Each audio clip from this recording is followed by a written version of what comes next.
السلام عليكم ورحمة الله وبركاته. ازيكم حبايبي؟ عاملين ايه؟ معكم اسماء الجندي، وتعالوا نعمل فطار النهارده. مفيش احلى من الاكلات المصرية مهما اخترعوا، مفيش احلى من اكلاتنا الحلوة. معاه مية بتغلي، ننزل فيها على طول باللحمة بتاعتنا.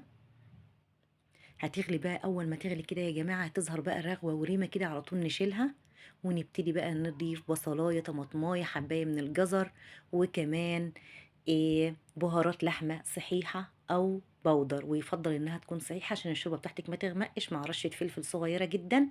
وبعد كده بقى نسيبها تستوي على نار هادية يا جماعة، ما تعلوش النار وانتوا بتسووا اللحمة بتاعتكم، تمام؟ وما تضيفوش أي منكهات للشوربة إلا ما تشيلوا الرغوة دي، تمام؟ سيبناها كده بقى على جنب على نار هاديه تغلي لحد ما نعمل احلى شويه بسله. حتى لو ما عندكيش لحمه او كمان ما عندكيش شوربه، هتعملي احلى شويه بسله. طبعا واحنا بنشتري اللحمه كده، الجزار بيحط لنا حته دهنه حلوه كده، ناخدها بقى نقطعها حتت صغيره زي ما انتم شايفين كده، وننزل على طول فيها بالحله مع معلقه سمنه كده. ميكس بين الاتنين هيخليك البسله معاكي زي القمر، وطعمها في منتهى الجمال. تسلي وبقى بالمنظر دهوت كده، ننزل بقى ببصلايه حلوه كده، هو ضربينها في الكبه او مخرطينها كده على ايدنا. مجرد بس تتشوح كده وتدبل حاجه بسيطه، يبقى لونها ذهبي فاتح دوت كده، نكون محضرين عصير الطماطم بتاعتنا. وهنا بقول لكم ان اللحمه سايباها على نار هاديه تستوي، تمام؟ شفتوا اللون الحلو بتاع البصله ده كده يا جماعه بقى؟ عايزه اقول لكم ان حته الدهنه الصغيره دي يا جماعه صحيه جدا، وما فيهاش منها اي اضرار، وهتخلي لك البسله زي القمر وطعمها في منتهى الجمال. حتى لو ما فيش جنبها فراخ او لحمه هتطلع معاكي زي الفل. اللون الحلو للبصله كده، ننزل بقى بالبسله والجزر بتاعتنا، نشوحها كده بقى في الحاجات الحلوه، البصله بقى والحاجات دي كلها كده تتشوح مع قرنين فلفل حامين كده اهوت. حابه تستغنى عن الخطوه ديت، ما فيش اي مشكله، ورشه فلفل اسود، تمام؟ وقلبي كل الحاجات القمر كده مع بعضها، تتشوح كده وتشم الريحه الحلوه.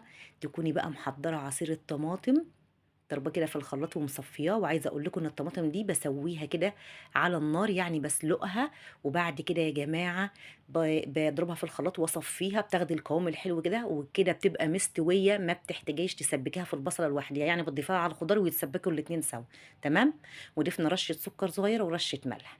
ودي البسله بعد ما اتسبكت وبقت قمر معانا كده، ننزل بقى بحبايه بطاطس. تمام، في ناس بتضيف لها بطاطس وفي ناس بتستكفى بالجزر، بس انا بضيف لها حبايه بطاطس مكعبات صغيره كده. وده يا جماعة مع فص توم بقى ني، بيدي البسلة طعم وريحة في منتهى الجمال. فص التوم الني ده بجد حلو جدا. نبتدي بقى نضيف لها الشوربة. ولو ما عندكيش شوربة يا جماعة، عادي مية عادية، بس أهم حاجة تكون ما تغلي، تمام؟ تكون سخنة. نظبط بقى قوامها كده، عايزين قوام متوسط، ولا هي خفيفة قوي صيصة كده، ولا هي تقيلة يا جماعة، بتبقى بالتقل الصلصة ده، تمام كده؟ ظبطناها ونسيبها بقى تغلي غلوتين، هتستوي زي الفل. البطاطس بنضيفها في الجزء الأخير من سوى البسلة، تمام؟ عشان ما بتاخدش اي وقت. تعالوا بقى على ما تخلص بقى وتستوي كده، نعمل شوية رز بشعرية. حمرنا الشعرية، نزلنا على طول بالرز كده اهوت، مغسول ومتصفي من المية، مع الملح، ونشوح كل الحاجات الحلوة كده مع بعضيها زي ما انتوا شايفين. شوحي كويس جدا لحد ما المية تنشف منه كده. ننزل بقى بالمية المغلية بتاعتنا، تمام؟ مجرد ما نزلنا غليت على طول، ما بياخدش اي وقت، ربع ساعة وتلاقي احلى شوية رز جاهزين معاكي.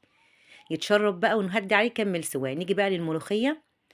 طبعا دي ملوخية يا جماعة مش متفرزنة ولا أي حاجة، دي ملوخية فريش، أنا مخرطاها بالمخرطة مع فص توم وقرن فلفل حامي. نزلنا بكمية الشوربة المناسبة لحد ما خدنا القوام الحلو دوت، القوام اللي فيه مطة ده.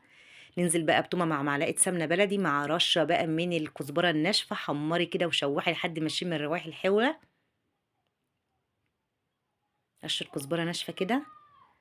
وبعد كده ننزل بقى بالطشة الحلوة القمر دي على الملوخية بتاعتنا، وكده الملوخية جاهزة معاكي وزي الفل، تمام؟ انزلي بقى بالطشة الحلوة دي كده، تاخد غلوة واحدة واطفي عليها، واوعي تغطيها الا بعد دقيقتين، تمام؟ عشان ما تسقطش منك. والملوخية نجاحها يا جماعة ما تخليش الشوربة فيها كتير قوي عشان ما تسقطش منك. وادي البسلة بتاعتنا قمر واستوت، وخلاص احلى شوية بسلة بجد تاخديهم بالطريقة دي، تمام؟ والملوخية بتاعتنا ليها مطة حلوة كده، عرق بالبلد كده، حاجة في منتهى الجمال. مفيش أحلى من الأكلات بتاعتنا الحلوة، بجد دي اللي بتشبع يا جماعة وبتظبط الدنيا.